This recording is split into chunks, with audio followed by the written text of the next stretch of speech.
Vereadores da capital anularam ontem 2 normas internas da Câmara que permitiam o pagamento dos chamados supersalários a pelo menos 200 servidores da casa.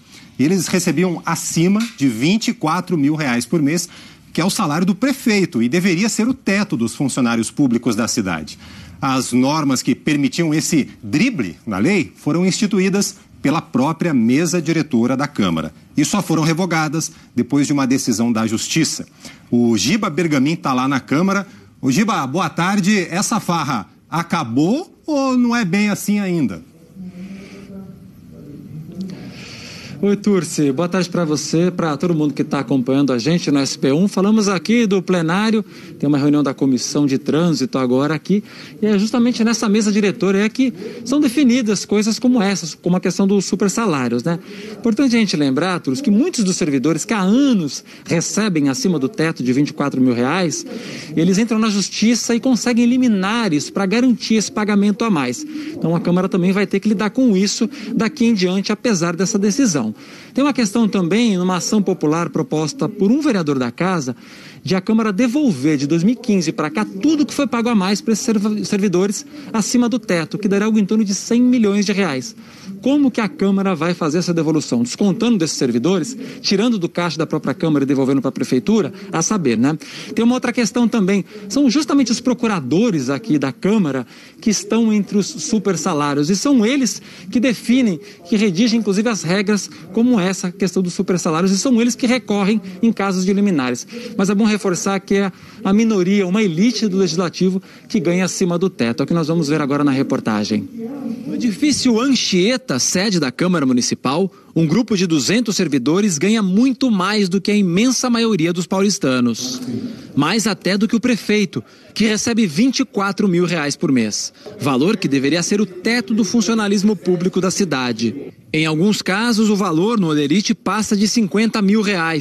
Isso só é possível porque em 2011 e 2013, a mesa diretora da Câmara decidiu que ganhos extras em função do cargo não entram no cálculo do teto do salário.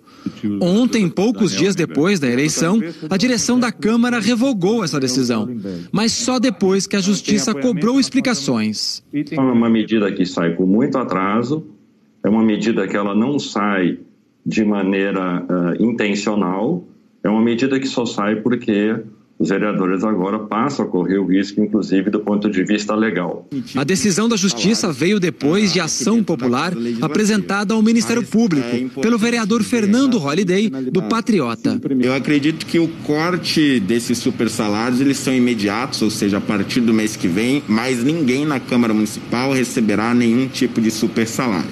Agora, a demora nesse período, eu acredito que se deu porque ninguém questionou na Justiça de forma apropriada esses pagamentos. A ação também pede a devolução de cerca de R$100 milhões aos cofres públicos pelo pagamento dos supersalários em anos anteriores. Para este cientista político, distorções como essas vão se repetir se a população não acompanhar e cobrar os vereadores. É preciso que a sociedade cobre não apenas no que diz respeito a barrar essa medida, mas ela siga cobrando para que o orçamento da Câmara seja mais transparente, exatamente para verificar se daqui a algum tempo a mesa diretora, os vereadores não vão achar um outro caminho para burlar novamente a lei e criar uma alternativa que volte a colocar esse tema muito ruim dos supersalários na agenda da política pública e da administração pública da nossa cidade.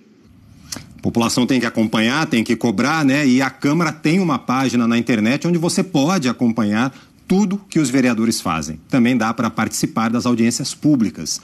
Os vereadores agora analisam um projeto que impede definitivamente o pagamento de salários acima do teto previsto por lei. Tem que arredondar direitinho para a farra não voltar.